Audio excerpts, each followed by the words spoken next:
silenciar el chat de Graciela Roja. Gracias. Ahí sí. Entonces, como les contaba, Juan Pablo Cartes Ursúa, él es psicólogo organizacional de la Universidad Central, es magíster en gestión de personas y organizaciones de la Universidad Alberto Hurtado, además es diplomado, tiene un diplomado en la Universidad Católica en gestión de personas en recursos humanos, socio director de la consultora Organización Humana Consultores, donde yo también trabajo, y además es nuestro director de todo lo que tiene que ver con formación y desarrollo, además de su rol de socio, y también lleva a cargo procesos interesantes que tienen que ver con procesos de reclutamiento, selección y evaluación de personas. Por lo tanto, creemos que la persona más indicada para hablarles el día de hoy es él. Así que, Juan Pablo, no te quiero quitar minutos, sino que más bien darte todo el espacio y reiterarles entonces a las personas que por favor nos ayuden manteniendo sus micrófonos en silencio. Yo voy a estar recogiendo las inquietudes y vamos a destinar los 15 a 20 últimos minutos. Si sale todo y no tenemos interrupciones, vamos a ir abriendo, los vamos a invitar a abrir micrófonos para que podamos también tener una interconexión o una interrelación un poquito más en vivo, con algunas dudas, reflexiones finales que ustedes quieran hacer. Así que, sin más, los dejo invitados entonces e invitadas a hacer comentarios. Ya veo que están comentando por YouTube y por el chat creo que también. Así que, Juan Pablo. Muchas gracias, Rosy. Muchas gracias, Paulina.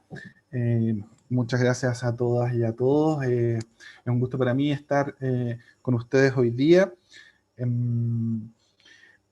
Esta instancia la hemos preparado efectivamente con mucha dedicación y, como muy bien decía Paulina, es el hito inicial de un proceso al que los estamos invitando a participar previo a la feria.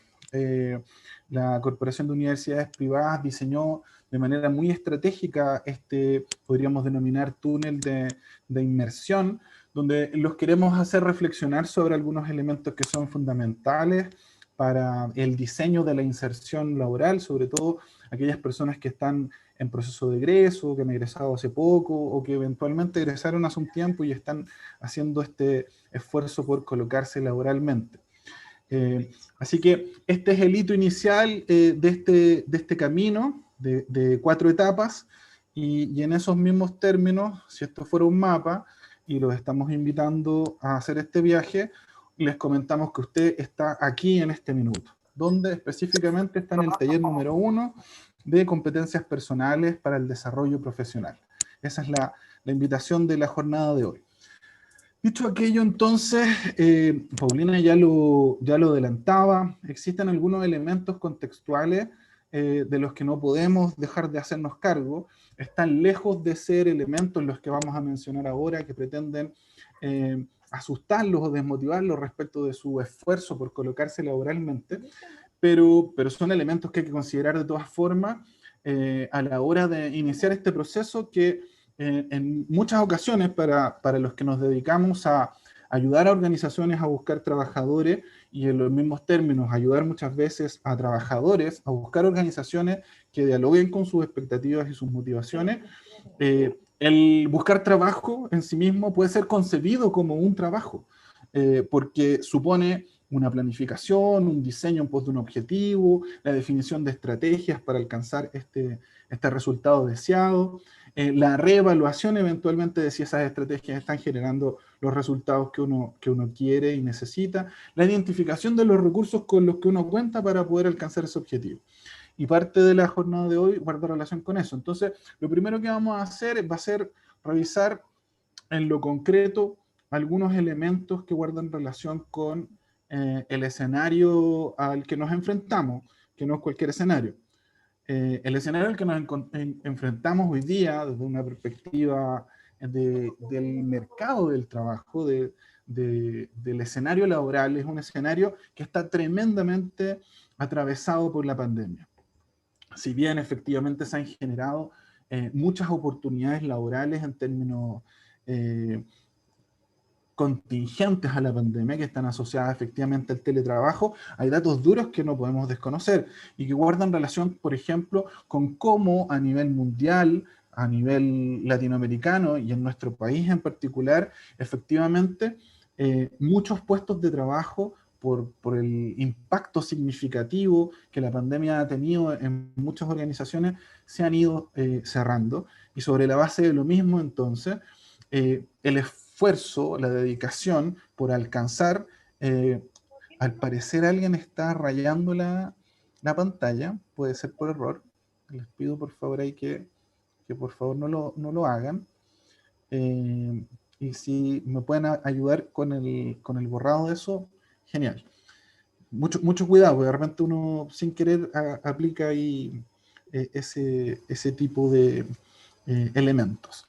Ok, vuelvo con... Sí, el profesor Kevin García se está paseando ahí por la pantallita, por lo que veo. Bueno, lo que les quería decir, existe entonces un contexto que claramente no es necesariamente el más propicio, y por lo tanto, si buscar trabajo en términos generales implicaba un diseño lo más consciente posible, hoy día lo es aún más. ¿Ok? Como les digo, estos datos no pretenden para nada desmotivarlos, pero sí darnos cuenta de cuál es el escenario al que nos enfrentamos. Entonces, considerando este escenario, que supone la reducción de algunas posiciones en diferentes contextos, como les decía, a nivel global, a nivel latinoamericano y específicamente en lo que a nuestro país se refiere, tenemos que considerar de todas formas que existen algunas tendencias que están definiendo el mundo del trabajo y que de alguna forma han respondido a este escenario complejo y adverso. ¿Y cuáles son estos elementos distintivos con los que nos encontramos hoy día? Perdonen mi obsesión. ¿Todos ven las rayas rojas en la pantalla o solo soy yo?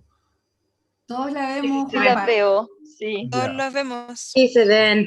ya vamos a tratar de borrarlas. Dame un segundo. Eso Disculpa, es. pero ustedes pueden bloquear ciertas acciones para, por ejemplo, nosotros que estamos escuchando, que no somos moderadores. Perfecto. Así es. Ahí las borré. Listo. Ahí le pedimos por favor al equipo técnico detrás si pueden desactivar la función del resto de rayar y también los micrófonos para que todos que entren por defecto queden con el micrófono apagado, por favor. Gracias. Perfecto. Muchas gracias. Y bueno, los fenómenos en vivo en términos generales tienen estos elementos contingentes que, bueno, hay que ir enfrentando. Así que vamos para adelante.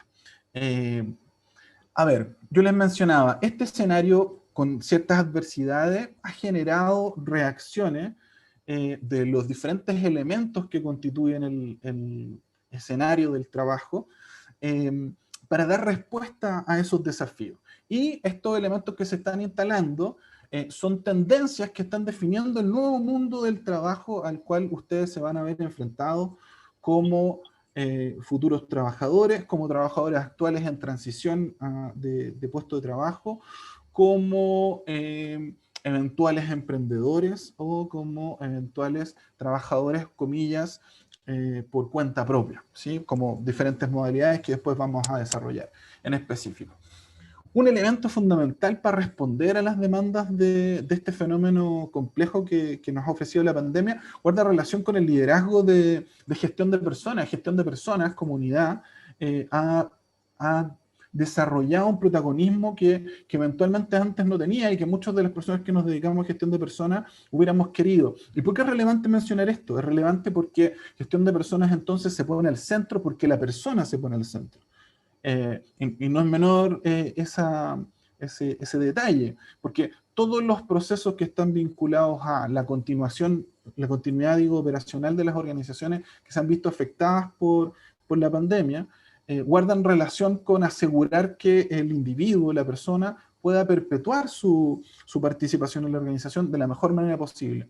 Por eso, los comités de crisis han ocupado un rol súper relevante y gestión de personas ha sido protagónico precisamente en ese punto, ¿sí?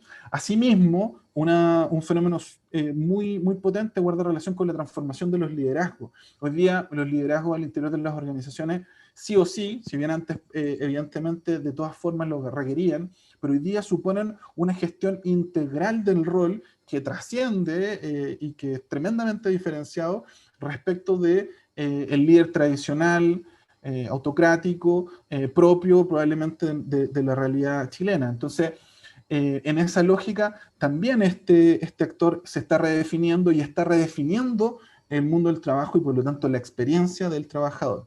Hay un punto también que es súper poderoso y acá es parte de la invitación que hacemos y la perspectiva que les invitamos a posicionar respecto de su propio proceso y guarda relación con el elemento de la autogestión que también se instala en un elemento central y tiene que ver con cómo las personas asumimos en una lógica empoderada el desarrollo de o las capacidades que necesitamos para responder a las demandas con las que nos estamos enfrentando o eventualmente a desarrollar estrategias para buscar caminos alternativos a los escenarios particulares que se nos ofertan. Entonces es un tremendo elemento que guarda relación con incluso la autogestión emocional, ¿sí? Otro elemento fundamental que redefine el escenario del trabajo hoy día guarda relación con la figura híbrida o mixta. Esta figura como, por ejemplo, de transitar quizá a una validación poderosa del teletrabajo que no está asociada solamente a responder a la pandemia y las exigencias de la misma, sino que quizás a la instalación formal que también muchas personas buscamos en algún minuto del teletrabajo en una figura mixta con instancias presenciales también.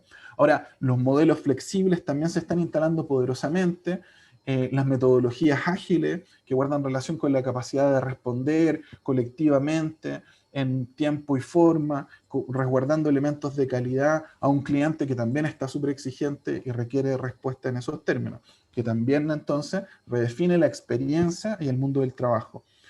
Lo que guarda relación con una comprensión efectivamente mucho más profunda respecto de diversidad e inclusión, que en Chile nosotros ya veníamos trabajando hace unos años a partir de la implementación de la ley 21.015, pero que hoy día es aún más significativo porque efectivamente el teletrabajo, como decíamos, le abrió puertas a algunos actores que eventualmente antes le era mucho más complejo.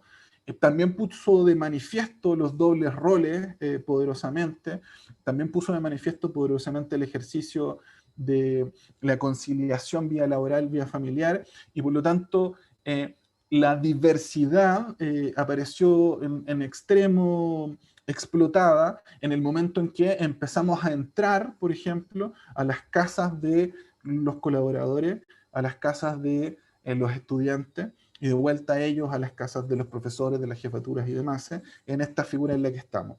Y bueno, hay otro fenómeno que no es menor y que no guarda relación necesariamente con el proceso que está ocurriendo en Chile, que tiene que ver con la nueva constitución y demás, pero que a nivel general, a razón de la pandemia y de los elementos que instaló, habla de un nuevo contrato social en términos de los diferentes roles que empiezan a jugar los trabajadores, por ejemplo, en su proceso de empoderamiento, respecto de la relación con su empleador o la autogestión que establece consigo mismo y, volviendo al punto de gestión de personas al centro, instalar también poderosamente a la persona y su experiencia en el contexto de trabajo como algo fundamental y relevante.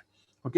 Entonces, estos elementos están hoy día sobre la mesa, están hoy día definiendo el escenario del trabajo. ¿Y por qué es tan importante mencionarlo? Y más en este webinar de inicio, en este taller de inicio, en búsqueda de este camino, preparándonos para la feria laboral, porque este es el escenario, obviamente vamos a ir precisándolo con mayor nivel de detalle, al que nos vamos a ir enfrentando como nuevos trabajadores, como trabajadores actuales en proceso de movimiento y desarrollo. ¿Ok? Bueno, nosotros hicimos una referencia inmediata hace un minuto, insinuamos que existen diferentes formas de participar del mundo del trabajo y estas diferentes formas guardan relación con cómo es que yo ejercito mi profesión y evidentemente cómo a partir de este ejercicio de profesión finalmente termino experimentando esta puesta laboral. Entonces, claro, el empleo tradicional probablemente es el mecanismo por excelencia donde una organización privada o pública me contrata, yo soy un colaborador más de su planilla, genero aportes desde ahí. Ese es un tipo de ejercicio de la profesión. Ahora, el autoempleo también es una posibilidad de trabajo y guarda relación con aquellos ejercicios que hacen de manera independiente y autónoma, profesionales o técnicos, que brindan servicios de manera directa para con sus clientes, usuarios, beneficiarios, o como se definan dependiendo de la prestación particular que se brinda. Ahora, hay una distinción sutil entre autoempleo y emprendimiento que en algunos minutos no es tan sutil y guarda relación con que el autoempleo finalmente es una prestación directa. No sé, yo soy psicólogo y si yo atendiera pacientes de manera directa, sin la configuración de un proyecto empresarial, digamos, para poder hacer esa prestación, entonces estaría en una figura de autoempleo, por ejemplo. ¿Sí? Yo soy profesor y brindo clases particulares, por ejemplo, en mi relación directa con mi estudiante, tengo una figura en esos términos. Ahora, cuando hablamos de emprendimiento, estamos hablando del desarrollo de un proyecto empresarial, por acotadito que sea, donde la formación profesional de base es implementada, es parte del servicio que se brinda, pero cuando hablamos de emprendimiento, sí o sí, vamos a tener que empezar a hablar de otras cosas. Probablemente vamos a tener que hablar de finanzas, probablemente vamos a tener que hablar de marketing, de aquello en lo que se me formó a mí originalmente como psicólogo, no necesariamente hacía referencia a esos elementos. Entonces voy a tener que migrar al desarrollo de otras capacidades o de juntarme con otros actores o eventualmente comprar servicios de actores que satisfagan esas dimensiones. ¿Ok? ¿Por qué es importante mencionar esto? Es importante porque cuando uno visualiza estas distinciones, distinciones que en el mundo actual probablemente están súper invitadas a la mixtura. Hay muchos actores que probablemente hacemos de todo un poquito. Estamos empleados en un lugar, pero de todas formas tenemos un proyecto de emprendimiento que nos moviliza, nos interesa profundamente porque es nuestra propia creación, por ejemplo, pero en paralelo a eso quizás brindamos servicios por nuestra propia cuenta. El escenario pandémico, con todas las dificultades que originalmente describimos en el impacto en los puestos de trabajo, de todas formas generó un espacio de iniciativa altamente virtuosa que dan pie probablemente para la integración de estas posibilidades. ¿Ok? Bueno, vamos generando una perspectiva y a razón de esa perspectiva entonces me toca hablar un poquito de competencias, que es la promesa de este taller en particular. Y para poder hablar de competencias, lo primero es que tengo que definirlas.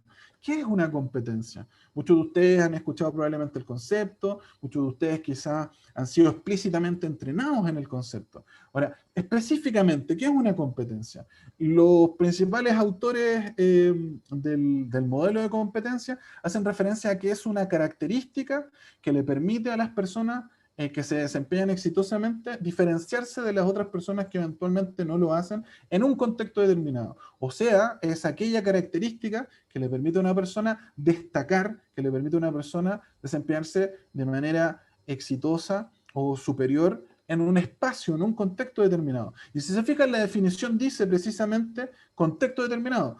En estricto rigor no puedo desconectar la competencia de un espacio específico, porque quizás esa misma capacidad en otro escenario eventualmente no me serviría. Y ahí es donde vuelvo rápidamente, por ejemplo, a la diapositiva anterior, cuando aquí estoy describiendo contextos del espacio laboral. Probablemente para el trabajo tradicional, para el autoempleo y para el emprendimiento, las competencias probablemente son distintas. Quizás hay pautas que conectan, quizás hay elementos comunes, pero probablemente hay elementos distintivos también. ¿Ok? ¿Por qué les muestro una foto ahí de una película en particular que es Patch Adams? Se las muestro porque en esa foto es la foto de una escena en particular donde aparecen dos estudiantes de medicina, una película relativamente antigua que muchos de ustedes no la han visto, brevemente se las comento. Dos estudiantes de medicina, ambos con alto nivel de desempeño académico, ambos altamente reconocidos, peleándose el primer lugar de su generación, ¿sí? Pero hay uno de ellos que tiene una capacidad que le permite ejercer de mejor manera su propia profesión, ¿sí? Y en esta escena, aquel que está con la bata le pide al otro que por favor se la enseñe. específicamente guarda relación con eso. ¿Y cuál es esa habilidad que lo diferencia? ¿Y cuál es esa capacidad? Es una competencia específica que podrían ser muchas. En este caso particular guarda relación con la capacidad de relacionarse profunda y asertivamente con los pacientes. Esa es la competencia clave en este caso. Pero dependiendo del escenario, dependiendo del contexto, la competencia puede variar. Ahora, aquí al ladito les muestro un modelito también. La competencia, como dice McClellan y Spencer, es una característica que le pertenece a una persona y que le permite desempeñarse adecuadamente en un lugar determinado. Ahora, se constituye de 3 grandes elementos: conocimiento, habilidad y motivación. ¿Sí? Cualquier competencia sea el liderazgo, por ejemplo, sea la orientación a la resolución de conflictos, sea la orientación al cliente, la que fuera, requiere ciertos conocimientos que uno pudiera conceptualizar, requiere desarrollar ciertas habilidades que tienen que ser observables y requiere la motivación, el interés, las ganas de querer comportarse de una manera particular. ¿Ok? ¿Para qué me sirve este modelo? Me sirve para empezar a autoanalizarme respecto de las competencias que luego yo les voy a ir mostrando, son las competencias más requeridas en el escenario laboral en el que estamos insertos. Ahora, hemos hablado de que las competencias guardan directa relación con el contexto donde ellas se manifiestan. Y entonces, si es que estamos hablando de características que le permiten a una persona desempeñarse exitosamente en un contexto determinado, nos toca describir específicamente ese contexto. Más allá de los elementos que mencionábamos antes, que guardan relación con los efectos de la pandemia, pero antes y después de la pandemia hay un gran fenómeno que atraviesa la realidad actual y que tiene que ver con un escenario con grados de incertidumbre, con grados de poca predictibilidad, que quizás siempre fueron así, pero que la pandemia nos vino a mostrar que es altamente significativa esa incertidumbre. Y por lo tanto, como es tan poco predecible eventualmente el futuro, nosotros tenemos que aprender a desarrollar habilidades para insertarnos en lo que Bauman podrá denominar como la modernidad líquida, que es este espacio poco estructurado, poco predecible, con altos niveles de incertidumbre, complejidad, etcétera, o que otros podrán denominar como un escenario VUCA. ¿Sí? Y VUCA es la sigla que habla de volatilidad, incertidumbre, digo, complejidad y ambigüedad, que es el escenario en el que estamos hoy día. O sea, ¿quién hace 2 años hubiera dicho todo lo que está ocurriendo en este espacio, en este momento de la historia de nuestro país, de cómo se ha impactado en el mundo del trabajo y en consecuencia cómo se ha impactado en el mundo de los procesos de inserción al trabajo también? ¿Ok? Si el escenario es complejo, si el escenario es incierto, si el escenario es ambiguo, si ese es el contexto en el que nos tenemos que insertar, entonces la pregunta es, de manera inmediata, pues bien, ¿cuáles son las competencias que yo debo de desarrollar o que en realidad están siendo más requeridas en este escenario adverso? Y la revista Forbes hizo una investigación con muchas organizaciones que trabajan que están en relación con ella, y identificó aquellas competencias, aquellas características que le permiten a las personas desempeñarse exitosamente en un contexto determinado. ¿Cuál contexto? Este contexto dinámico y poco predecible, las más requeridas. ¿Sí? ¿Y cuáles aparecen? Aparece primero una mentalidad de crecimiento. O sea, que tiene que ver con la capacidad de estar desarrollando estrategias generativas, orientaciones hacia la innovación, no quedarse con una mirada cerrada de la realidad, sino que apostar al desarrollo. ¿Sí? Otra competencia que es altamente requerida guarda relación con el aprendizaje independiente, con la autogestión. ¿Se acuerdan que al comienzo hablamos de la autogestión? La autogestión en el desarrollo del conocimiento es una competencia altamente requerida en el mundo del trabajo. El trabajo en equipo, que aparece como una declaración así súper deseable, como simplemente amistosa, es tremendamente importante. Imagínense hoy día, sobre todo, trabajando en equipos que trabajan a distancia, con personas que están ingresando al mundo del trabajo y que eventualmente no se conocen presencialmente, que simplemente se han visto por videoconferencia. Imagínense lo relevante del desarrollo de la habilidad para el trabajo en colaboración.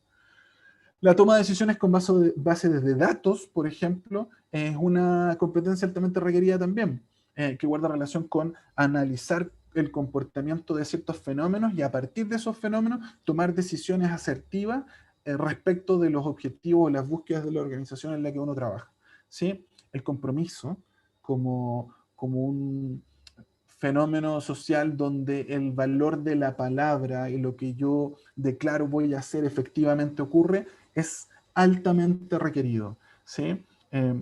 Las personas que no tienen esas capacidades eventualmente no logran adaptarse, o las organizaciones efectivamente deciden prescindir de ellas, digamos, y no apostar por la permanencia de las mismas en la organización. La alta productividad. La alta productividad entendida como la orientación a los resultados, a la generación eh, de, de trabajo que genere valor, que genere aporte, que desarrolle poderosamente la organización, el equipo y al individuo mismo de cara a un cliente, a un usuario, a un beneficiario final. ¿Qué otras capacidades? El pensamiento crítico. Y el pensamiento crítico tiene una directa relación con, por ejemplo, esta mirada con perspectiva de crecimiento, ¿sí? La resiliencia, entendida como la capacidad para salir fortalecido de situaciones adversas, aprender de ellas. ¿Cuántas situaciones adversas nos ha tocado vivir en el último tiempo? Y sobre la base de lo mismo entonces, cuánto es que hemos podido aprender, si lo vemos desde una perspectiva apreciativa, virtuosa, todo este recorrido que nos ha dejado, que hemos ganado a partir de lo mismo, cómo nos hemos fortalecido. Ese es un foco súper poderoso que es altamente requerido en este contexto tremendamente dinámico, poco predecible, que describimos recién. La comodidad en un entorno digital, eh, que es altamente demandado hoy día, digamos, no es menor. Sobre todo, por ejemplo, a razón de todas las aplicaciones que necesariamente no hemos visto en la necesidad de utilizar y de implementar. Y finalmente, la flexibilidad también es altamente requerida y tiene que ver con la capacidad de adaptarse a cambios en este escenario donde probablemente lo único seguro es el cambio y por lo tanto al nivel de incertidumbre declarado, entonces más bien nos toca aceptar y abrazar ese fenómeno y desarrollar habilidades para adaptarnos a la misma.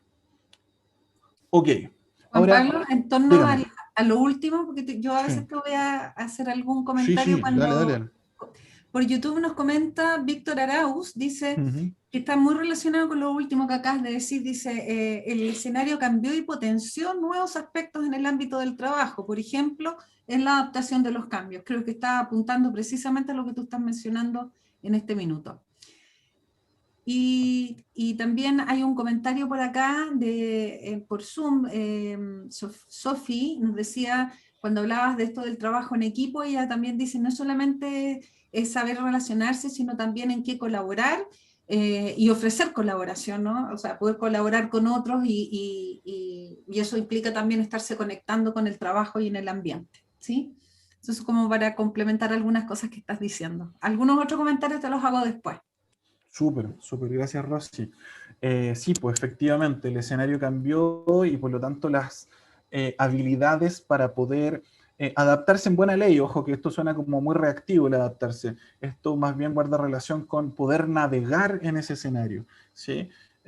Entonces esas capacidades también tienen que responder a las exigencias de ese escenario. Y si ese escenario es poco predecible, como lo mencionamos, entonces, bueno, el trabajo en colaboración es altamente requerido, la capacidad adaptativa del cambio es altamente requerida.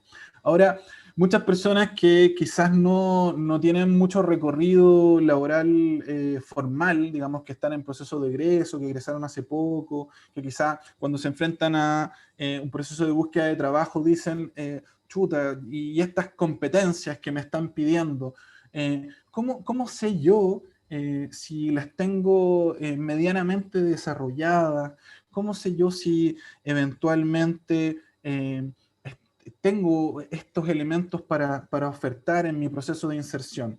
Y aquí nosotros les queremos proponer una pequeña estrategia para poder indagar en ustedes mismos, en sus experiencias significativas pasadas, para poder, valga la redundancia, identificar cuáles son estas competencias que ustedes tienen hoy día para ofertar, si dialogan eventualmente con estas que son las más requeridas por el mundo del trabajo en este escenario tan particular que describimos. Y aquí les proponemos una integración de herramientas. Por un lado, la indagación apreciativa, que guarda relación con una mirada del pasado y de nuestros quehaceres y nuestros desempeños pasados, con una perspectiva positiva, viene de la psicología positiva propiamente tal esta estrategia, y que en esta mirada hacia el pasado nos da cuenta de cómo podemos observar, por ejemplo, algunos recursos que hemos utilizado en el pasado, con ciertos objetivos, ciertas metas que nos propusimos, y que hoy día eventualmente podemos utilizar a nuestro favor. Y en paralelo a eso, queremos proponerles utilizar de manera inversa un tipo de entrevista que nosotros utilizamos bastante en selección, que se llama la entrevista de incidentes críticos, la entrevista de eventos conductuales, que es desarrollada por David McClelland, uno de los padres del modelo de competencia, y que guarda relación precisamente con ir a mirar qué capacidades mostró este personaje en el pasado, el que está postulando a un puesto de trabajo, y en consecuencia qué puede ofertar para el futuro. Ahora ustedes dicen, chuta, pero no resuelve mi dificultad de que yo no tengo tanta experiencia laboral formal. Y esto es lo lindo del modelo de competencia. El modelo de competencia en ese sentido es bastante democratizante, si ustedes quieren, y por otro lado es bastante esperanzador. ¿Por qué? Porque la competencia, cuando tú vas a la definición, dice es una característica subyacente de la personalidad de un individuo. No dice esta característica se desarrolló específicamente en la universidad, no dice se desarrolló específicamente en el trabajo. Dice es una característica que le pertenece a la persona y que es capaz de expresarla porque le pertenece, tiene algún nivel de dominio de ella, ¿sí? Y que en ciertos contextos esa característica le va a permitir desempeñarse exitosamente. ¿Ok? Claro, entonces ahí tenemos la dificultad de que el contexto al que nosotros vayamos a mirar se parezca en parte al contexto al cual nos queremos insertar. Pero de todas formas podemos ir a mirar específicamente qué capacidades tenemos y en consecuencia qué competencias podemos ofertar a un eventual empleador, a un eventual cliente, a un eventual paciente, usuario, beneficiario final. ¿Ok? Entonces, ¿cuáles son los pasos de este mecanismo? Lo primero que les pedimos es que traten de recordar sus experiencias desafiantes, aquellas que han vivido, que trasciendan eventualmente del mundo del trabajo formal, así explícito, y que guarda relación con, por ejemplo, no sé, aquel que es estudiante que asumió un rol como ayudante, que asumió un rol como dirigente de curso, que asumió un rol como en una dirigencia estudiantil, por ejemplo, o que hizo un programa de voluntariado eventualmente y vivió experiencias desafiantes, o que quizás que no se hizo cargo de ninguna de esas posibilidades y simplemente fue un estudiante que enfrentó el proceso académico trabajando en grupo, con otras personas, jugando ciertos roles y por lo tanto también vivió experiencias desafiantes, ¿sí? O quizás le ha tocado tener experiencias desafiantes en su vida de corte más personal, digamos, y tuvo que asumir responsabilidades específicas en ciertos contextos. Entonces, la invitación acá es a no situarse simplemente en el contexto del trabajo propiamente tal, entendiendo que estas capacidades van a ser más fácilmente transferibles toda vez que guardan relación con un contexto similar, pero de todas formas son interesantes de ir a mirar para que yo pueda identificar cuáles son las capacidades que tengo, con qué recursos cuento y a consecuencia de lo mismo que puedo ofertar, ¿sí? Entonces, dicho eso, lo primero es ir a mirar estas experiencias. Y uno hace este recorrido para atrás y puede identificar estas experiencias. Y la pregunta es, agarro una, por ejemplo, y digo, ¿cuál era mi objetivo en ese minuto? ¿Sí? Esta es una pregunta que agarramos directamente de la indagación apreciativa. ¿Qué es lo que yo quería conseguir en ese minuto, en esta situación de extremo desafío? ¿Sí? ¿En qué contexto se dio? ¿Sí? ¿Tengo claridad en mi objetivo? ¿En qué contexto? Ahora puedo dibujar el contexto con claridad. Dibujo el contexto con claridad, puedo definir con claridad también transferible en lo inmediato puede ser esta capacidad a otro escenario. ¿Sí? ¿Cuál era mi rol en ese contexto? ¿Qué es lo que tenía que hacer yo específicamente? ¿Sí? ¿Qué se esperaba de mí? El rol muchas veces está definido por las tareas y las funciones que yo asumo en tanto responsabilidad, pero también por las que me asignan otros respecto de sus expectativas. ¿Sí? ¿Qué esperaba de mí ese profesor que me asignó el rol de ayudante? ¿Qué esperaba de mí ese jefe que me dio mi primera experiencia laboral, digamos, que me dio esa oportunidad?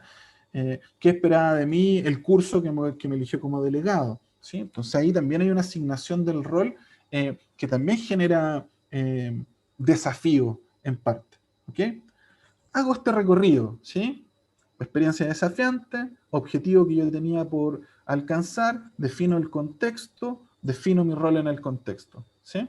Y aquí, si se fijan, los que saben un poquito más de entrevista por competencia o por incidentes críticos, estoy haciendo un dibujo de entrevista por competencias, pero a la inversa para poder conocerme a mí mismo. ¿Ok?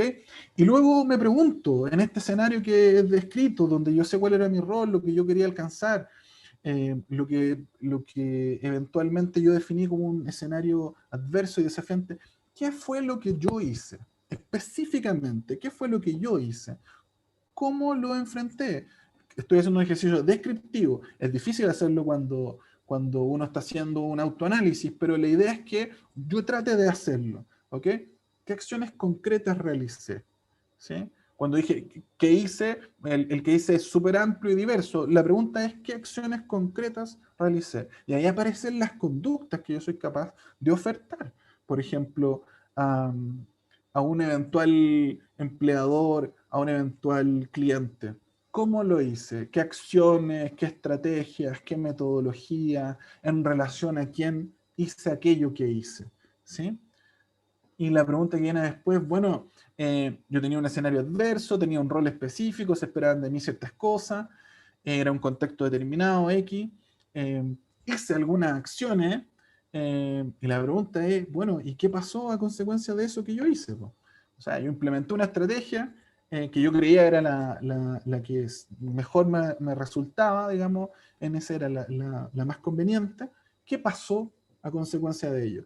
Y muchos que hacen esa pregunta dicen, bueno, aquí este señor está buscando solo experiencias de éxito. No, no necesariamente experiencias de éxito, porque si eventualmente la consecuencia no fue tan positiva, comilla, no la puedo recordar necesariamente como un fenómeno donde fui capaz de responder al 100% a ese escenario adverso, sí me puedo preguntar qué aprendí de ello. Sí me puedo preguntar, por ejemplo, y entonces empiezo a hacer reflejo de la competencia que no tenía en ese minuto, pero sí de la competencia que eventualmente estoy desarrollando en este instante, porque soy consciente de lo que me faltó, por ejemplo, ¿sí? Y entonces, cuando identifico con claridad qué aprendí de esa experiencia, entonces puedo preguntarme cómo enfrentaría esa misma experiencia ahora con este aprendizaje. ¿Cómo me enfrentaría a un escenario como aquel con este aprendizaje que tengo hoy día y que antes de esa vivencia no tenía? ¿Sí? Y entonces uno podría decir que antes de vivir esta experiencia significativa, en contextos muy, muy diversos, yo eventualmente no tenía esta capacidad, pero hoy día la tengo. Ahora, ¿por qué es relevante todo este proceso? Porque lo que nosotros estamos invitando en términos de viaje, en términos de proceso, es que ustedes puedan hacer este ejercicio introspectivo a la hora de buscar su colocación en el mundo del trabajo, ¿sí? Y entonces, por ejemplo, si yo me paro a redactar mi currículum y hago este proceso, entonces cuando hago mi resumen curricular y digo cuáles son mis competencias, bueno, mis competencias están asociadas a un proceso reflexivo que yo hice realmente y que guarda una diferenciación importante con otras personas que eventualmente no hicieron este proceso reflexivo. ¿Por qué es importante también? Porque cuando yo me presente a una entrevista o cuando yo configure una carta de presentación personal mía, entonces también voy a ser muy íntegro y muy coherente respecto de lo que diga de mí. Sí, trabajo en equipo. Sí, suelo ser el líder de los equipos de los que participo. Si eso no tiene un contenido real, si eso no está sustentado en conductas precisas que yo realmente realicé en el pasado, al margen del contexto, entendiendo que el contexto evidentemente es relevante. En una instancia de entrevista, eso es súper notorio, ¿sí? Y por último, si yo lograra traspasar eventualmente el hito de la entrevista a la hora de insertarme laboralmente, el actor que me contrató, por ejemplo, espera que yo sea capaz de mostrar esas capacidades, que yo declaré en el currículum, declaré en la entrevista, oferté, prometí constantemente.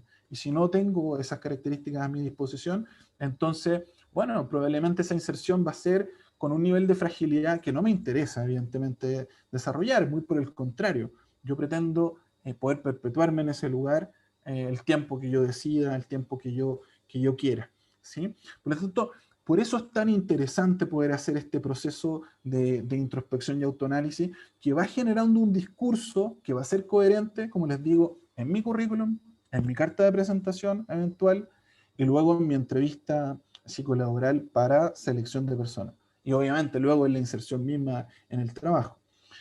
Dicho eso, entonces empiezo a configurar una idea de mí que guarda relación con mi oferta al mundo del trabajo, con lo que yo vengo a proponerle a mi potencial empleador, con lo que yo vengo a proponerle eventualmente a mi potencial cliente o a mis eventuales socios, por ejemplo, si quiero emprender.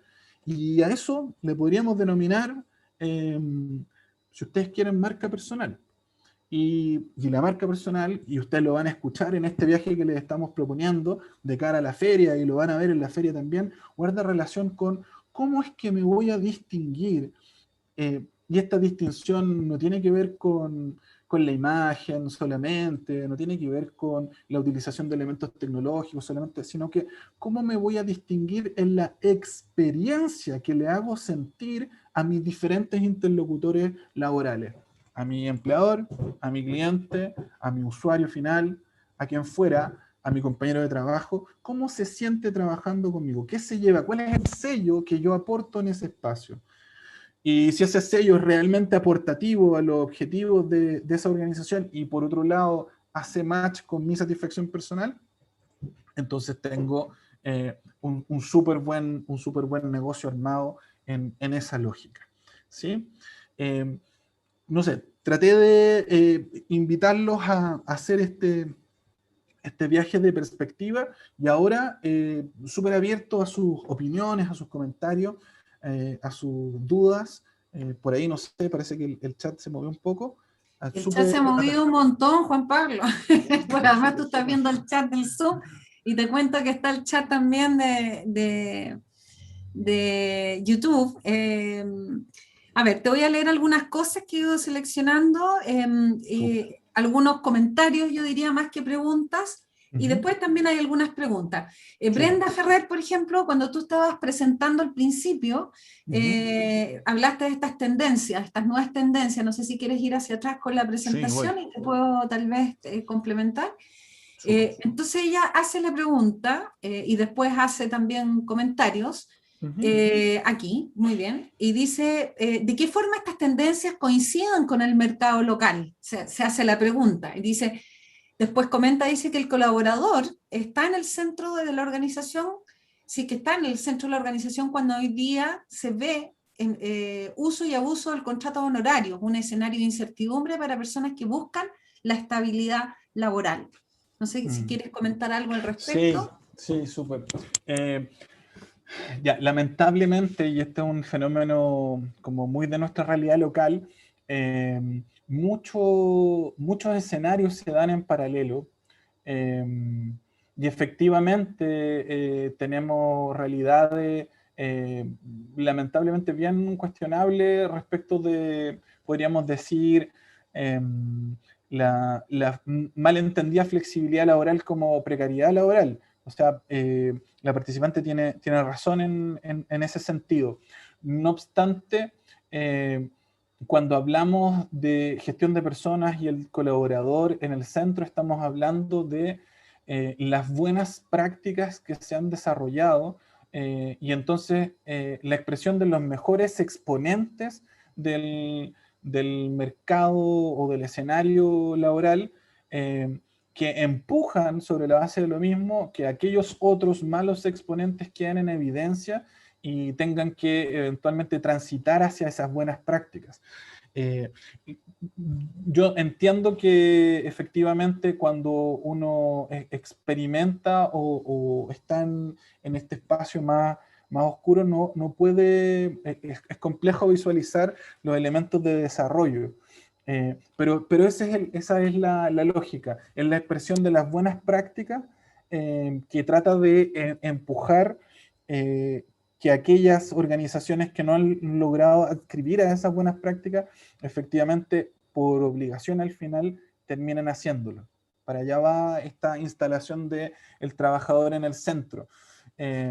Sobre todo en organizaciones que han diseñado una estrategia de responder a escenarios adversos que, que apuntan a la sostenibilidad, pero la sostenibilidad entendida integralmente, digamos, no solamente de la continuidad operacional y seguir sobreviviendo como sea, sino que la experiencia de trabajo en toda esta adversidad sea satisfactoria y cuidada también, digamos. ¿Sí? Perfecto, Para allá va. perfecto. Oye, y si tú avanzas una lámina más, y con Sí. eso, después de contestar esto que te voy a preguntar, te voy a invitar a sacar la presentación para que ya empecemos a ver los rostros. Bueno, acá dice, espacios para el desarrollo laboral, y desde el principio, Sofía Patrickson, que no sé si es la misma Sofi que está en el otro chat, han estado preguntando como que aclarar un poquitito, ¿cuál es la diferencia entre el autotrabajo, esto del autoempleo, el emprendimiento y el freelancer? ¿Ya? Que lo preguntaron también, esto de ser freelance. ¿Cuál es la diferencia? ¿En qué se diferencia todo esto? Súper, súper buena pregunta. Mira, uno podría decir que entre el autoempleo y el emprendimiento a rato podríamos hablar como de estadios de desarrollo, pero no es tan preciso porque hay personas que se sienten muy, muy, muy cómodas con el autoempleo y lo hacen muy bien y brindan servicios de alta calidad. Imagínense, por ejemplo, no sé, po, un profesional independiente, que uno podría decir, comillas freelance, pero que tiene clientes directos y que su ejercicio de profesión no supone grandes esfuerzos de difusión, por ejemplo, en términos de marketing. No hay una operativa, comillas, microempresarial que fuera a la base, sino es más bien él brindando sus servicios de manera directa. Entonces, claro, no sé, pues como les decía, en mi caso podría ser yo atendiendo pacientes de manera directa. Yo tengo un hermano que es profesor y hace clases particulares, por ejemplo. Él no publica en ninguna parte que hace clases particulares. Por referencia llegan niños que quieren hacer clases con él. Él hace clases en un colegio donde está empleado tradicionalmente. Y algunos apoderados le piden, por favor, reforzamiento en esa lógica. Él no tiene una orgánica, un sistema a la base, no es un emprendedor aún de la educación, por ejemplo. Pero vamos a hablar de emprendimiento cuando este autoempleo, y yo, como les digo, por eso puede ser entendido como un estadio de desarrollo, cuando este autoempleo tiene una mirada, aunque sea microempresarial, o sea, empieza a haber un desarrollo de un proyecto empresa, por chiquitito que sea. Algunos le podrán decir, la lógica como de la marca propia, comillas. Pero si yo ya empiezo a hacer una difusión más activa de marketing en busca de clientes, donde yo ya tengo que empezar a hablar, como les decía, de públicos objetivos, donde empiezo a hablar un poquito más de finanzas, digamos, de cuáles van a ser las inversiones para alcanzar esos resultados, y en paralelo a eso, ese emprendimiento luego se traduce en una persona, una sociedad en sí misma, digamos, que factura, que trasciende del ejercicio individual de la profesión, digamos, entonces hablamos de emprendimiento. Y ese proyecto de emprendimiento, evidentemente, muchas veces está directamente relacionado con el quehacer formativo original de esa persona. Digo, nosotros, por ejemplo, Rosy, con nuestra consultora, pero nosotros, cuando emprendimos, tuvimos que empezar a hablar y aprender profundamente de marketing, por ejemplo, de finanzas, de diseño de modelos de negocio, de estrategias de negocio, cosas que en sí misma nuestra carrera originalmente no tenía, digamos. ¿Sí? O Para sea, allá de va la hecho, distinción. si quieres emprender vas a tener que aprender todas esas cosas, porque es bueno Absolutamente. no ser tan románticos con el tema de hablar de emprendimiento y que tenemos una muy buena idea y que con eso vamos a emprender. La verdad es que el emprendimiento requiere una muy buena idea y ganas, pero también requiere una serie de otras competencias que, si bien es cierto, no las hemos desarrollado a lo largo de nuestra carrera, nosotros, por ejemplo, los psicólogos no nos enseñan, aún así tenemos que desarrollarla. Si puedes dejar de compartir la pantalla, Juan Pablo, sería genial, porque ahí, claro, podemos mirarnos. Esteban, te pido, mientras tanto, bajar un poquito la pantalla para seguir leyendo perdón, no la pantalla, sino que tu audio. Juan Pablo, mira, Roberto Tejo Carrasco por YouTube dice que lo identifica mucho estos temas, no solo desde la perspectiva de los nuevos trabajos, sino dice para nosotros que somos líderes y debemos reconocer estas nuevas tendencias. Y en función de eso se generó un diálogo bien interesante en YouTube, porque hablábamos de que un buen líder tiene que estar alineado con estas nuevas tendencias, aun cuando no sean las tendencias que a ti te tocan, ¿no? Entonces, porque si no, no vas a conectar con tus liderados. Y luego se generó una conversación bien interesante también con Ruth Bustamante ahí hablando sobre la importancia de la confianza en el trabajo en equipo, y ahí se produjo un diálogo muy entretenido en el chat, porque tiene que ver con qué pasa con la confianza, si se gana, se ofrece. Otro decía qué pena que la gente no confíe, pero por otro lado decíamos no desmitifique tanto la confianza, porque no la mitifiquemos tanto, ¿no? Porque la confianza en realidad es algo que se construye. Bueno, ahí hubo un diálogo muy entretenido, pero te quiero hacer algunas consultas.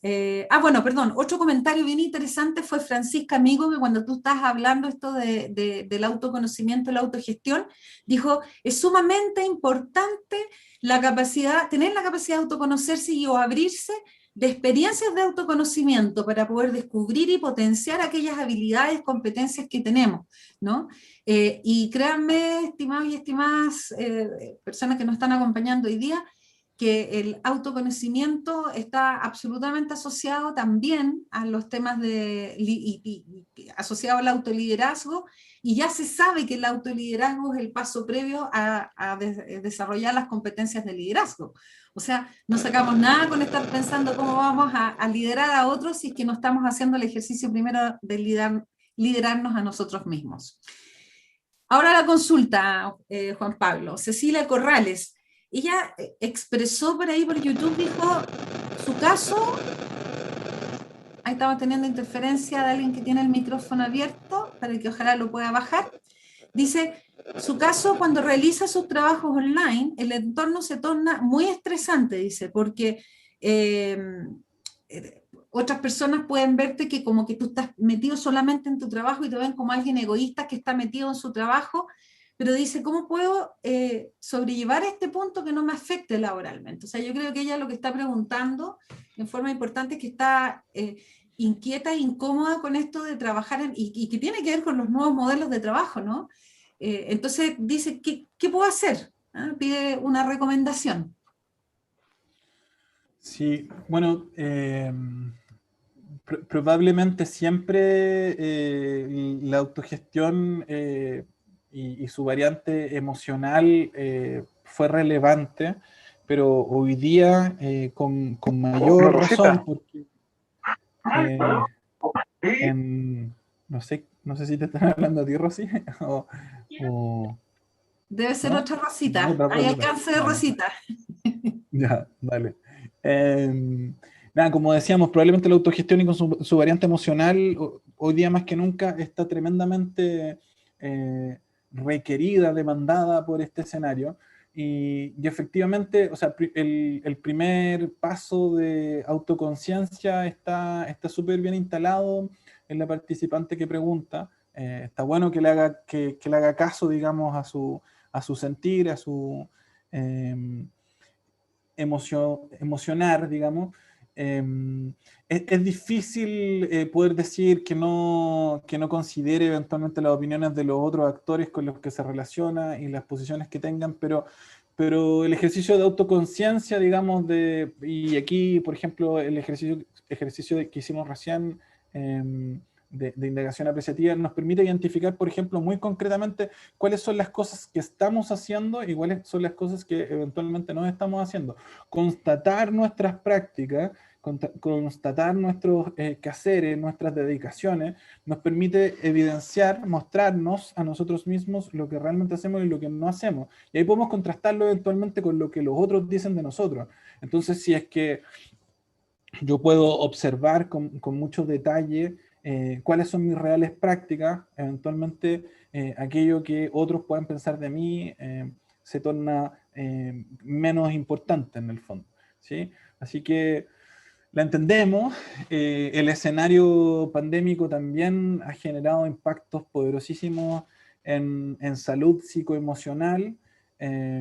La no experiencia respecto del teletrabajo, la no experiencia respecto de la conciliación vía laboral, vía familiar, efectivamente en esta figura de confinamiento también ha sido altamente demandante y ha puesto a prueba a muchísimas personas y a su propio proceso de autogestión emocional, pero por lo mismo hoy día se transforma en un imperativo significativo y un músculo que tenemos que desarrollar, y es ahí precisamente porque es que en estos espacios tornamos tan relevante ese fenómeno, digamos.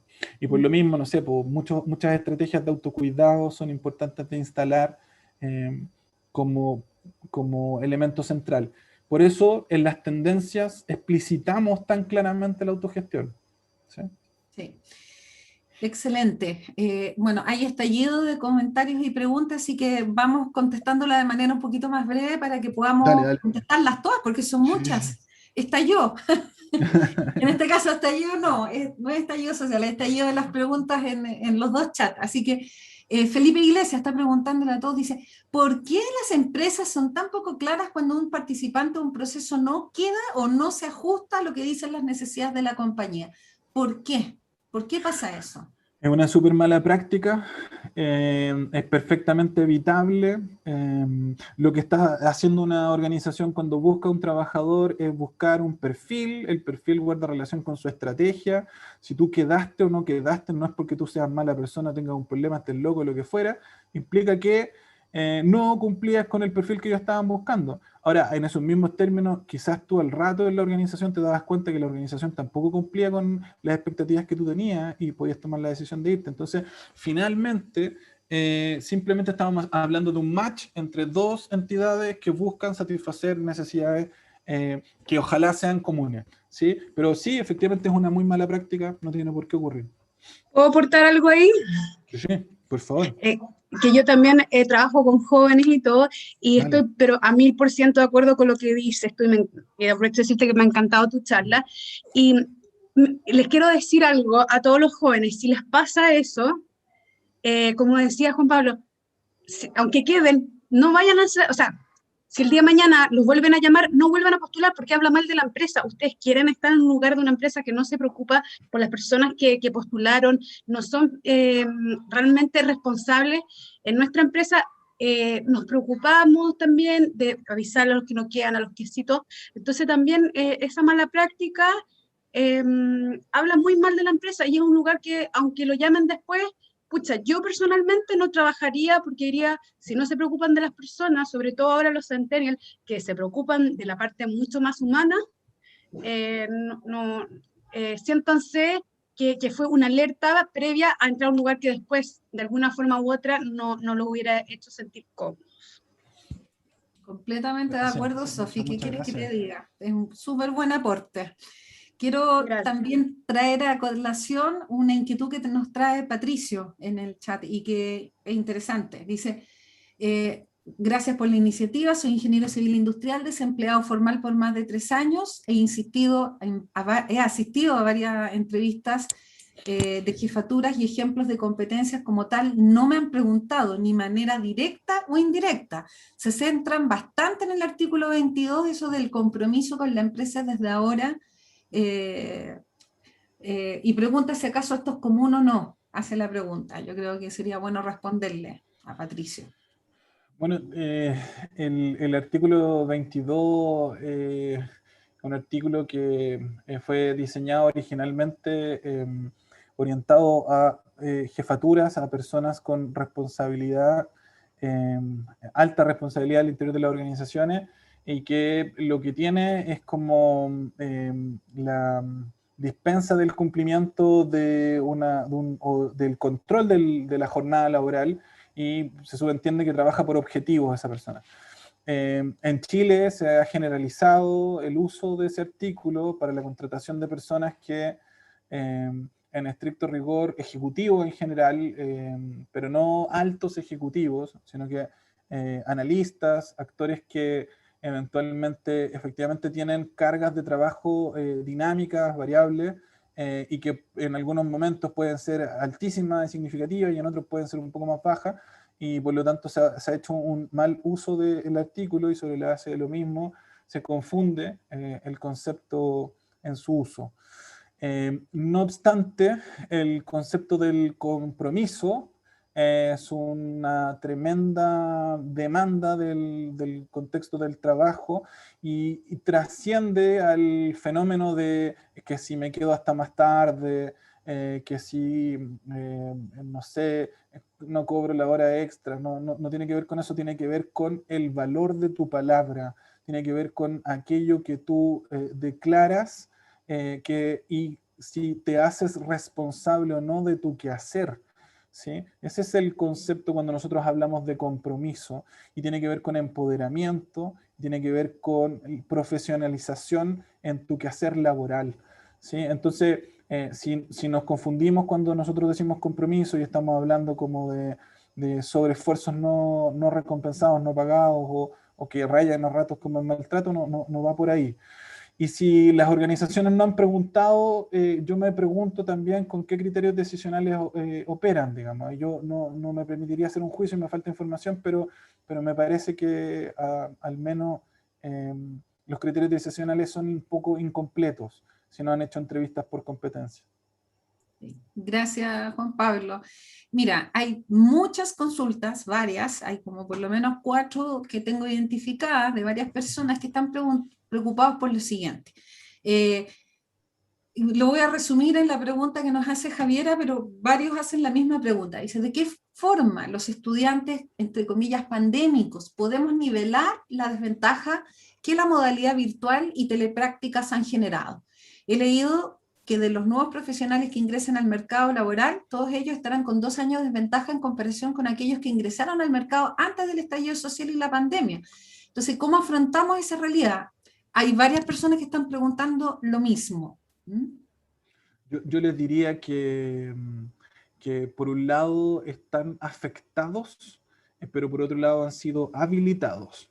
O sea, efectivamente tienen capacidades que las personas que tuvieron prácticas profesionales presenciales quizás sí desarrollaron y ellos no, pero ellos desarrollaron capacidades que esas personas no desarrollaron. O sea, nosotros mismos, por ejemplo, tuvimos que transitar a la fuerza el teletrabajo. Ustedes fueron entrenados en su proceso de formación. Ese proceso adaptativo ya lo desarrollaron. Conocen herramientas que nosotros tuvimos que aprender violentamente y que probablemente hoy día no conocemos todas, y probablemente ustedes sí. Pudieron desarrollar habilidades de adaptación o integración de su mundo personal con el mundo académico y luego del trabajo. Entonces, yo diría que desarrollaron otras habilidades, no diría que podríamos decir, atrofiaron en algunas capacidades, ¿sí? Y respecto de lo mismo, porque evidentemente el teletrabajo, obviamente en diferentes modalidades, figuras mixtas, híbridas, como fuera, es altamente probable que se perpetúe por muchos fenómenos virtuosos, digamos, ahorro incluso de costos, gestión del tiempo. O sea, hay un montón de oportunidades asociadas al teletrabajo. Por lo tanto, ustedes tienen capacidades, vuelvo a decir, que otras generaciones eventualmente no tenían, ¿sí? Y respecto, comillas, de la nivelación de aquellas capacidades que a ustedes les preocupan, yo los invitaría a experimentar, digamos. O sea, si hoy día tienen la chance, tienen el tiempo de, por ejemplo, hacer un buen voluntariado, no sé, un espacio donde puedan ir aplicando conocimiento en el proceso en el que buscan trabajo, si pueden hacer una pasantía, si pueden perpetuar un poquito su práctica. O sea, la idea, yo diría, es invitarlos a hacer, y en ese hacer a seguir desarrollando habilidades, más que pensando en las que eventualmente no desarrollaron de la manera tradicional, que nadie dice sea la que va a seguir siendo para adelante, porque no sabemos, otras generaciones eventualmente desarrollaron. Eso reportaría.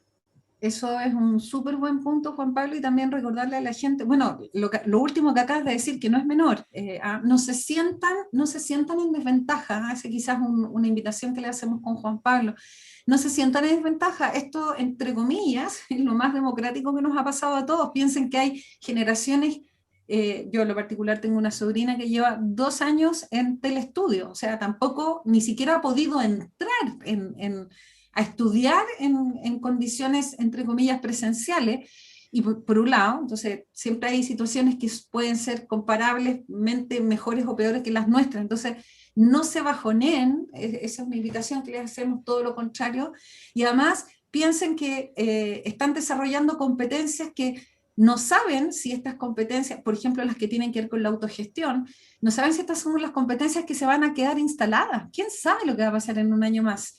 Lo cierto es que el mundo del trabajo va a cambiar, ha cambiado y definitivamente va a cambiar. Va a haber mucho más trabajo híbrido y ustedes ya van a estar un poquito más preparados para eso que probablemente aquellas personas que les llegó esto ya trabajando, habiendo trabajado en el mundo presencial.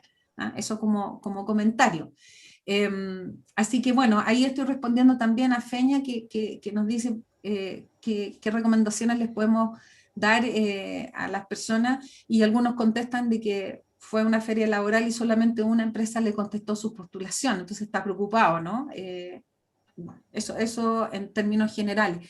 También contarte, Juan Pablo, bueno, hay muchas felicitaciones por aquí, un montón, muchas personas están diciendo que les ha servido, que les ha hecho mucho sentido. Y hay una consulta pragmática que yo voy a atender de inmediato y que tiene que ver con, que la atendí en el chat del YouTube, pero que ahora lo digo también hacia los demás.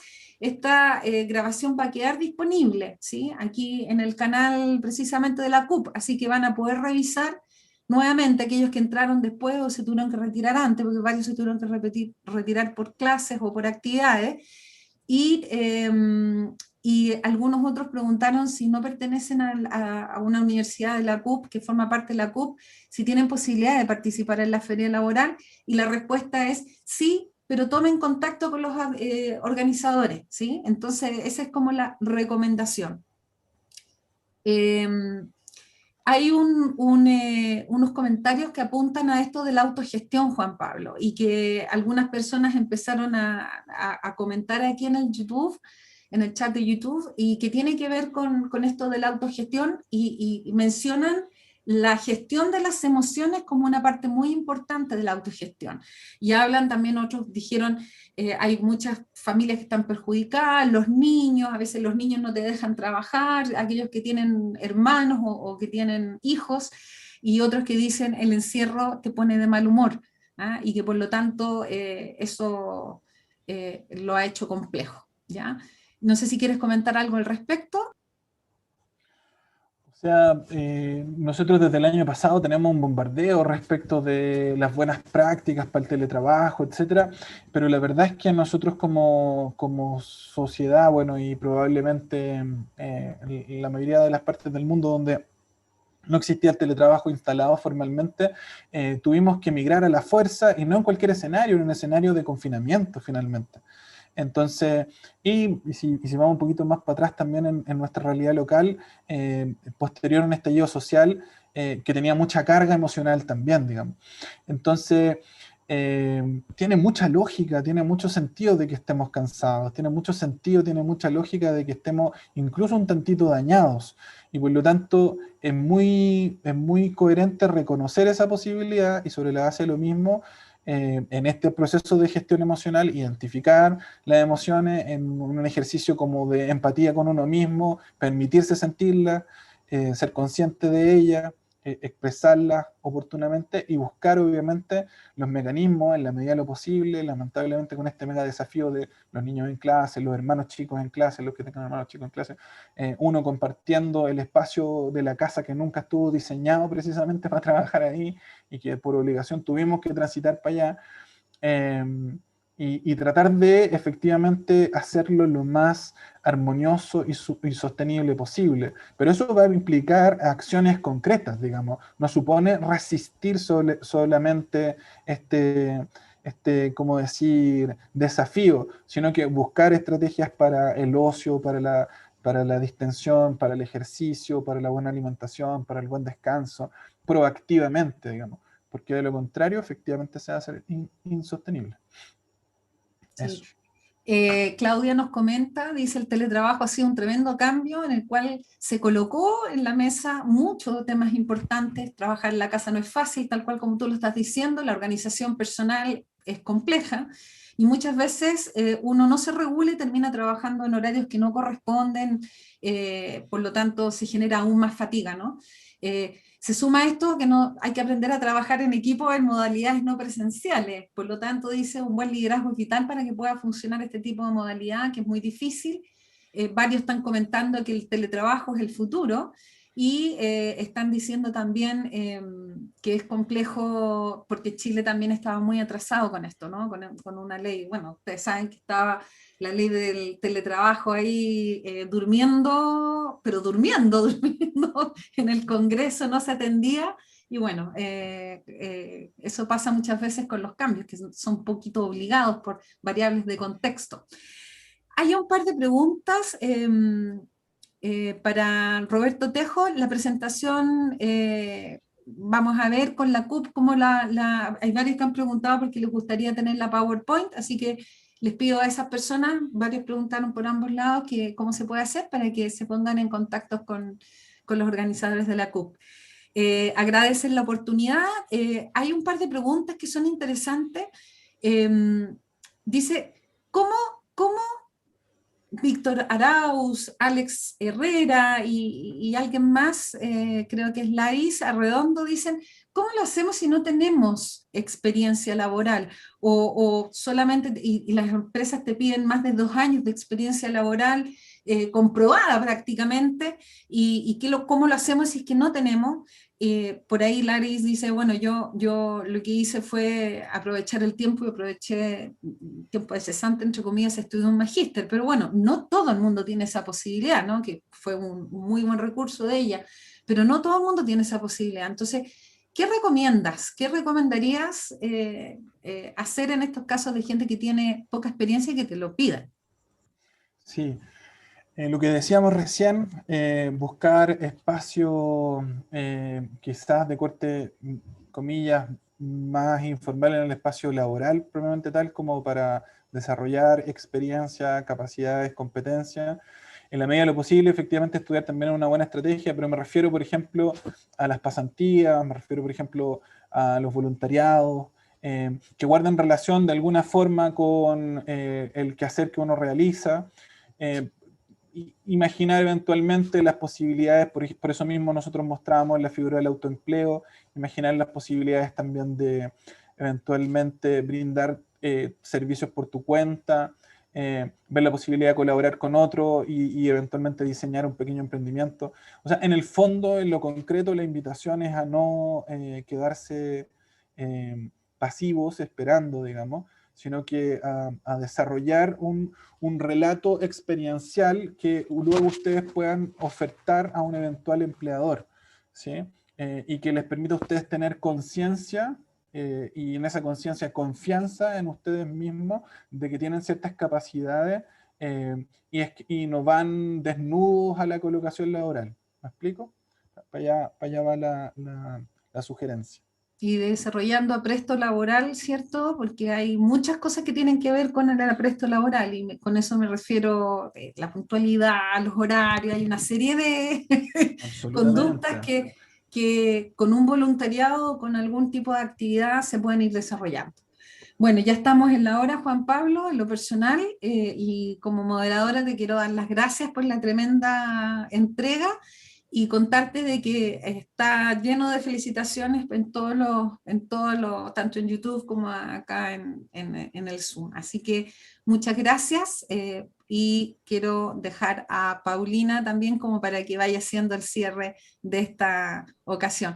En el nombre mío también agradecer a la CUP por la confianza y a todos los presentes, ellos y ellas, darle las gracias porque sus preguntas y sus inquietudes, espero de verdad haberlas recogido todas, han hecho muy potente este primer taller. Así que muchas gracias a todos los que nos han acompañado hoy. Gracias Rosa, gracias Juan Pablo. Nada, agradecer a todos los presentes por el dinamismo, por la paciencia, por las preguntas. La verdad es que todo eso enriquece la conversación. Dejar los invitados para el próximo miércoles a la misma hora para el segundo taller. Recuerden que son 4. Este es un camino hacia la feria. Y además durante la feria también vamos a tener talleres pero más chiquititos. Ahí lo que queremos es que sean más de preguntas y respuestas individuales, a ver si podemos ayudarlos. Aquí lo que queremos, y lo hemos dicho hasta el cansancio, es no hacer una feria laboral más, sino queremos ser un aporte, queremos ayudar, queremos de alguna forma poder asesorarlos en esta búsqueda que sabemos no es fácil, y por lo mismo estamos buscando diversos caminos, estamos tratando de incorporar una gran cantidad de empresas, y hemos sido majaderos en decir que los empleos que estamos buscando es para el capital humano calificado, para profesionales, que creemos que es lo que ustedes necesitan en este minuto, ¿ya? Así que como les decía, los dejamos a todos y todas invitados para el próximo miércoles, agradecer nuevamente y bueno, desearles a todos y todas que tengan muy buena noche ya. Muchas gracias.